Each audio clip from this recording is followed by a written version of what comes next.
തദ്ദേശ തെരഞ്ഞെടുപ്പിൽ കോഴിക്കോട് കോർപ്പറേഷനിൽ കോൺഗ്രസിന് വൻ തിരിച്ചടി. വോട്ടർ പട്ടികയിൽ പേരില്ലാത്തതിനെതിരെ UDFന്റെ മേയർ സ്ഥാനാർത്ഥിയും സംവിധായകനുമായ VM വിനു നൽകിയ ഹർജി രൂക്ഷ വിമർശനത്തോടെ ഹൈക്കോടതി തള്ളി. സെലിബ്രിറ്റി ആയതുകൊണ്ട് പ്രത്യേക പരിഗണനയില്ല എന്നും വോട്ടർ പട്ടിക പരിശോധിച്ചില്ലേ എന്നും കോടതി ചോദിച്ചു. സ്വന്തം കഴിവുകേടിന് മറ്റു പാർട്ടികളെ പഴിച്ചതിൽ അത്ഭുതം തോന്നി എന്നും കോടതി നിരീക്ഷിച്ചു. ഇതോടെ VM വിനുവിന് തെരഞ്ഞെടുപ്പിൽ മത്സരിക്കാൻ കഴിയില്ല എന്നുറപ്പായി. ഭരിക്കുന്ന പാർട്ടി മനഃപൂർവ്വം പേര് വെട്ടി എന്നായിരുന്നു VM വിനുവിന്റെ വാദം. VM വിനുവിന് പകരം സ്ഥാനാർത്ഥിയെ കണ്ടെത്താൻ തിരക്കിട്ട ചർച്ചയിലാണ് കോൺഗ്രസ് നേതൃത്വം. ഞാനത് വിധി പരിശോധിക്കട്ടെ. ഹൈക്കോടതി വിധിയെ നമ്മൾ നിയമപരമായി ചോദ്യം ചെയ്യാൻ മാത്രമേ സാധിക്കുള്ളൂ. അതിലെടുത്ത് സംസാരിക്കാൻ സാധിക്കില്ല. എന്തായാലും സൂക്ഷ്മമായി പരിശോധിച്ചിട്ട് ഞങ്ങൾ ഇതിന്റെ നിയമപരമായ പരിഹാരം കാണും. തള്ളിയ സാഹചര്യത്തിൽ രാഷ്ട്രീയ പോരാട്ടത്തിനുള്ള അടുത്ത പ്ലാൻ ബി ഞങ്ങൾ ഉണ്ടാക്കും. മനപ്രയാസമില്ല എന്നും താൻ ആഗ്രഹിച്ചതല്ല ഇത് എന്നുമാണ് 24നോട് VM വിനുവിന്റെ പ്രതികരണം. അതുകൂടി കേൾക്കാം. ഇനിയെന്താ സാധാരണ പോലെ ജീവിക്കാൻ പോകും, അല്ലാണ്ട് വേറെ എന്ത് ചെയ്യാനാ? എനിക്ക് മനപ്രയാസമൊന്നുമില്ല. കാരണം ഞാനിതൊന്നും ആഗ്രഹിച്ച ആളുകല്ല, ഇതിന്റെ പുറകെ നടന്ന ആളുകല്ല. ഇത് പുറകെ കുറെ കാലം നടന്നിട്ട് ഇത് കിട്ടിയിട്ട് കയ്യിൽ നിന്ന് പോകുമ്പോഴേ ഇതിനൊക്കെ വിഷമം ഉണ്ടാവുള്ളൂ. ഇതൊക്കെ ഞാൻ നല്ല ഒരു 2-3 ദിവസത്തെ പ്രചരണത്തിനുള്ളിൽ നമുക്ക് മനസ്സിലാക്കാൻ കഴിഞ്ഞ കുറെ ജീവിതങ്ങളുണ്ട്. ഞാൻ വർക്ക് ചെയ്ത വാർഡിലെ ജീവിതങ്ങളും അവരുടെ അവസ്ഥകളും വല്ലാതെ വേദനിപ്പിക്കുന്നുണ്ട്. അവർക്ക് വേണ്ടിയൊക്കെ എന്തെങ്കിലും ചെയ്യണം മേയറായി വന്നാലെന്നൊക്കെ ഞാൻ മനസ്സിൽ കരുതിയിരുന്നു. അത് നടക്കാതെ പോയുള്ള വിഷമം എനിക്കുണ്ട്. അത് വേറെ ഒരു വിഷമം എനിക്കില്ല. പ്രവർത്തനം സ്ഥിരമായി ചെയ്യണം, അതിന്റെ പണിയിലേക്ക് നീങ്ങണം. വോട്ടർ പട്ടികയിൽ പേരില്ലാത്തത് ചോദ്യം ചെയ്തുള്ള ഹർജി ഹൈക്കോടതി തള്ളിയതിന് പിന്നാലെ VM വിനുവിനെ മുഖ്യ പ്രചാരകനാക്കാൻ കോൺഗ്രസ്. കോഴിക്കോട് കോർപ്പറേഷനിൽ വിനുവിനെ മുൻനിർത്തി തെരഞ്ഞെടുപ്പിനെ നേരിടുമെന്ന് MK രാഘവൻ MP പ്രതികരിച്ചു. സംശയം എന്താ? ഞങ്ങൾ വിനുവിനെ മുന്നിൽ നിർത്തിക്കൊണ്ട് തന്നെയാണ് ഈ ഇലക്ഷൻ നേരിടാൻ വേണ്ടി പോകുന്നത്. വിനുവിനെ വിനുവിനെ എല്ലാ ബൂത്ത് വാർഡുകളിലും ഞങ്ങൾ മുമ്പിൽ നിർത്തിക്കൊണ്ട് തന്നെയാണ് ഈ കാര്യം തുറന്നു പറയാൻ പോവുകയാണ്. കാരണം എല്ലാ വാർഡിലും ഇത്ര അനുഭവമുണ്ട്. ഒരാൾക്ക് 2-3 വോട്ട്, ഒരു ആധാർ കാർഡ്, അതെങ്ങനെ സംഭവിക്കുന്നു? കൊച്ചിയിൽ നിന്ന് വിഷ്ണു സുരേഷും കോഴിക്കോട് DCC ഓഫീസിൽ നിന്ന് ദീപക് ധർമ്മടവും വിവരങ്ങളുമായി ചേരുന്നുണ്ട്. ആദ്യം ഹൈക്കോടതിയുടെ നിരീക്ഷണങ്ങളിലേക്കാണ്. വിഷ്ണു സുരേഷ് വിവരങ്ങളുമായി ചേരുന്നുണ്ട്. വിഷ്ണു, കോടതിയിൽ പ്രതീക്ഷയുണ്ട്. കോടതിയിൽ നിന്ന് തനിക്ക് അനുകൂലമായൊരു തീരുമാനമുണ്ടാകും എന്ന പ്രതീക്ഷ VM വിനുവും DCCയും വെച്ചു പുലർത്തിയിരുന്നു. പക്ഷേ ഇന്ന് അതിരൂക്ഷമായ വിമർശനമാണ് VM വിനുവിന് നേരെ കോടതിയുടെ ഭാഗത്തുനിന്നുണ്ടായത്. സെലിബ്രിറ്റിയാണെന്ന പ്രത്യേക പരിഗണന നൽകാൻ കഴിയില്ല എന്നതടക്കം കോടതി ചൂണ്ടിക്കാട്ടിയ കാര്യങ്ങൾ എങ്ങനെയാണ് കാണേണ്ടത് വിഷ്ണു സുരേഷ്?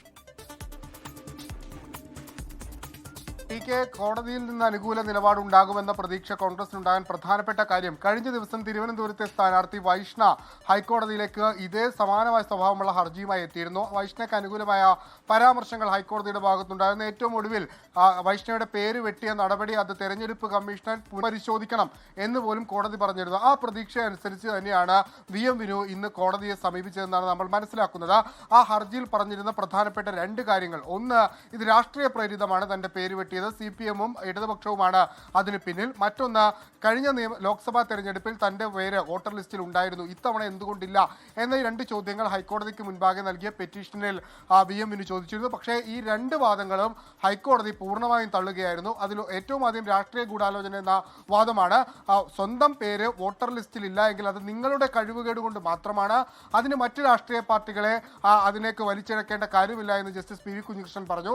അതിൽ പ്രധാനപ്പെട്ട കാര്യം, ഈ വർഷം നവംബർ 7 മാസം 3 തവണ ഈ വോട്ടർ ലിസ്റ്റ് പ്രസിദ്ധീകരണവുമായി ബന്ധപ്പെട്ട് ഈ ഹർജിക്കാർക്ക് എന്തെങ്കിലും, ഈ ആളുകൾക്ക് എന്തെങ്കിലും പരാതി ഉണ്ടെങ്കിൽ അവർ തെരഞ്ഞെടുപ്പ് കമ്മീഷന് മുമ്പാകെ എത്തി അത് റെക്ടിഫൈ ചെയ്യാനുള്ള അവസരമുണ്ടായിരുന്നു. ഏറ്റവും ഒടുവിൽ ഫൈനൽ വോട്ടർ ലിസ്റ്റ് പ്രസിദ്ധീകരിച്ച ശേഷവും നവംബർ 4-5 തീയതികളിലും പരാതികളുണ്ടെങ്കിൽ അറിയിക്കാമായിരുന്നു. പക്ഷേ ആ ഘട്ടത്തിലൊന്നും VM വിനു ഇത്തരത്തിലൊരു പരാതി ഉയർത്തിയിട്ടില്ല.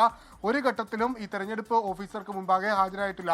തെരഞ്ഞെടുപ്പ് പ്രഖ്യാപനം ഉണ്ടാകുകയും സ്ഥാനാർത്ഥിയായി വരികയും ചെയ്യുന്ന ഘട്ടത്തിൽ മാത്രമാണ് ഇത്തരത്തിലൊരു വിഷയം ഉയർത്തിക്കൊണ്ടുവരുന്നത്. അതുകൊണ്ട് അത് രാഷ്ട്രീയ പ്രേരിതമായി പേര് വെട്ടിയെന്ന് പറയാനാകില്ല എന്ന് കോടതി വ്യക്തമാക്കുന്നു. സെലിബ്രിറ്റികൾ എന്തുകൊണ്ട് പത്രം വായിക്കുന്നില്ല എന്ന് കോടതി ചോദിക്കുന്നു. സെലിബ്രിറ്റിയുടേതായ ഒരു പരിഗണനയും ഈ വിഷയത്തിൽ നൽകാനാവില്ല. സാധാരണക്കാരും രാഷ്ട്രീയക്കാരും ഒക്കെ ഒന്നുപോലെ തന്നെയെന്ന് PV കുഞ്ഞികൃഷ്ണൻ പറഞ്ഞു. കഴിഞ്ഞ തെരഞ്ഞെടുപ്പിൽ പേരുണ്ട് എന്നുള്ളതുകൊണ്ട് ഈ തെരഞ്ഞെടുപ്പിൽ പേരുണ്ടാകണം എന്നുള്ളത് നിർബന്ധമില്ല എന്നാണ് ജസ്റ്റിസ് PV കുഞ്ഞികൃഷ്ണൻ ഈ ഹർജി തള്ളിക്കൊണ്ട് വ്യക്തമാക്കിയത്. എന്തായാലും കനത്ത തിരിച്ചടിയാണ് കോൺഗ്രസിന് ഇതുമായി ബന്ധപ്പെട്ട് ഉണ്ടായിട്ടുള്ളത്. അത് VM വിനുവിന് മാത്രമല്ല കോൺഗ്രസിന് കൂടിയുള്ള തിരിച്ചടിയാണ്. എന്തുകൊണ്ടാണ് മേയർ സ്ഥാനാർത്ഥിയായി ഒരാളെ ഇത്തരത്തിൽ ഉയർത്തിക്കൊണ്ടുവരുമ്പോൾ പ്രാഥമിക കാര്യങ്ങൾ പോലും പരിശോധിക്കാത്തത് എന്ന് കോടതി തന്നെ നേരിട്ട് ചോദിക്കുന്ന സാഹചര്യം ഉണ്ടായിട്ടേക്ക്? വിഷ്ണു, കോൺഗ്രസ് പ്രചാരണമടക്കം തുടങ്ങിയതാണ് വി എം വിനുവിനെ മുൻനിർത്തി. അതിനിടയിലാണ് ഇങ്ങനെ ഒരു അപ്രതീക്ഷിതമായ തിരിച്ചടി ഉണ്ടാകുന്നത്. പിന്നീട് കോടതിയിൽ നിന്ന് അനുകൂലമായൊരു തീരുമാനം വരുമെന്നൊരു പ്രതീക്ഷയൊക്കെ ഉണ്ടായിരുന്നെങ്കിലും അത് പൂർണ്ണമായി മങ്ങുകയാണ്. ഇതിൽ ഇപ്പോൾ നിലവിൽ സംസ്ഥാനം ഭരിക്കുന്ന പാർട്ടിക്ക് ഇതിൽ ഉത്തരവാദിത്വമുണ്ട്, തെരഞ്ഞെടുപ്പ് കമ്മീഷന് ഇതിന് റോളുണ്ട്, ഇതൊക്കെ ഒരു കള്ളക്കളിയുടെ ഭാഗമാണ് എന്നുള്ള വിമർശനങ്ങളൊക്കെ, രാഷ്ട്രീയ വിമർശനങ്ങളൊക്കെ കോൺഗ്രസ് ഉയർത്തുന്നതും കണ്ടു. അങ്ങനെ മറ്റുള്ളവരുടെ മേൽ പഴിചാരുന്നത് എന്തിനാണ് എന്നതടക്കം, മറ്റ് രാഷ്ട്രീയ പാർട്ടികളെ കുറ്റപ്പെടുത്തുന്നത് എന്തിനാണ് എന്നതടക്കമുള്ള ചോദ്യങ്ങൾ കോടതിയിൽ നിന്നുണ്ടാവുന്നല്ലോ വിഷ്ണു. ടിക്ക്, ഈ ഗൂഢാലോചന സിദ്ധാന്തം പൂർണ്ണമായും കോടതി എതിർക്കുകയാണ്. അതിൽ പ്രധാനപ്പെട്ട കാര്യം നേരത്തെ സൂചിപ്പിച്ചതാണ്, വൈഷ്ണയുടേത് വ്യത്യസ്തമായ ഒരു കേസാണ്. അതായത് വൈഷ്ണയുടെ പേര് പ്രാഥമിക ലിസ്റ്റിലുണ്ടായിരുന്നു, സപ്ലിമെന്ററി ലിസ്റ്റിലുണ്ടായിരുന്നു. പിന്നീട് അത് ഏറ്റവും അവസാന ഘട്ടത്തിലേക്ക് വരുമ്പോഴാണ് പേര് ചില പരാതികളെ തുടർന്ന് വെട്ടിപ്പോകുന്നത്. പക്ഷേ ഇവിടെ അങ്ങനെയല്ല, ഒരു ലിസ്റ്റിലും വി എം വിനുവിന്റെ പേര് ഇല്ലായിരുന്നു. അതുകൊണ്ട് അത് പക്ഷേ പരിശോധിക്കുന്നതിന് വേണ്ടി അദ്ദേഹത്തിന് അവസരങ്ങൾ ഉണ്ടായിരുന്നു. 3 തവണ വോട്ടർ ലിസ്റ്റ് പ്രസിദ്ധീകരണവുമായി ബന്ധപ്പെട്ട് തെരഞ്ഞെടുപ്പ് കമ്മീഷനെ തെരഞ്ഞെടുപ്പ് ഉദ്യോഗസ്ഥരെ സമീപിക്കാനുള്ള 3 ഡേറ്റുകൾ ഉണ്ടായിരുന്നു. ആ ഡേറ്റുകളിൽ അദ്ദേഹം സമീപിച്ചില്ല. ഫൈനൽ വോട്ടർ ലിസ്റ്റ് പ്രസിദ്ധീകരിച്ച ശേഷം നവംബർ 4, 5 തീയതികളിൽ മറ്റൊരു അവസരം കൂടി, ഒബ്ജക്ഷനുള്ള ആളുകൾക്ക് മറ്റൊരു അവസരം കൂടി നൽകിയിരുന്നു. ആ ഘട്ടത്തിലും അദ്ദേഹം പരിശോധിച്ചില്ല, അല്ലെങ്കിൽ അവിടെ സമീപിച്ചില്ല. പിന്നെ എങ്ങനെയാണ് ഇതൊരു ഗൂഢാലോചന സിദ്ധാന്തം ഇതിൽ വർക്കാകുക എന്നാണ് കോടതി ചോദിക്കുന്നത്. സ്വാഭാവികമായ ഒരു ചോദ്യമാണ്. തങ്ങളുടെ കഴിവുകേട് കൊണ്ടാണ് ഈ വോട്ടർ ലിസ്റ്റ് പേരിൽ വി എം വിനുവിന്റെ പേര് ഉണ്ടാകാതിരുന്നത്. അത് മറ്റൊരു രാഷ്ട്രീയ പാർട്ടിക്ക് മുൻപിൽ കെട്ടിവെക്കുന്നത്, അല്ലെങ്കിൽ അവരുടെ മുകളിൽ കെട്ടിവെക്കുന്നത് അടിസ്ഥാനരഹിതമാണ്, അല്ലെങ്കിൽ അത് ഒരിക്കലും അംഗീകരിക്കാനാകില്ല. തന്നെ അത്ഭുതപ്പെടുത്തി എന്ന വാക്കാണ് ജസ്റ്റിസ് പി വി കുഞ്ഞികൃഷ്ണൻ ഉന്നയിച്ചത്. ഇനിയിപ്പോൾ ഇതിന്മേൽ അപ്പീൽ പോകാനുള്ള സാധ്യതയൊക്കെ വളരെ വിരളമാണ്. കാരണം അത്രമേൽ വിമർശനം ഈ ഹർജിയുമായി ബന്ധപ്പെട്ട് വി എം വിനുവിന് ഏൽക്കേണ്ടി വന്നിട്ടുണ്ട്. അപ്പീൽ പോകുക, വിഷ്ണു സുരേഷ് വിവരങ്ങൾ പങ്കുവെക്കുകയായിരുന്നു. ലോകത്തെവിടെയായാലും ഏത് സമയത്തും 24 വാർത്തകളും ഓഗ്മെന്റഡ് റിയാലിറ്റി പാക്കേജുകളും എക്സ്പ്ലെയിനറുകളും വിശദമായി കാണാൻ ഞങ്ങളുടെ യൂട്യൂബ് ചാനൽ നിങ്ങൾക്ക് സബ്സ്ക്രൈബ് ചെയ്യാം.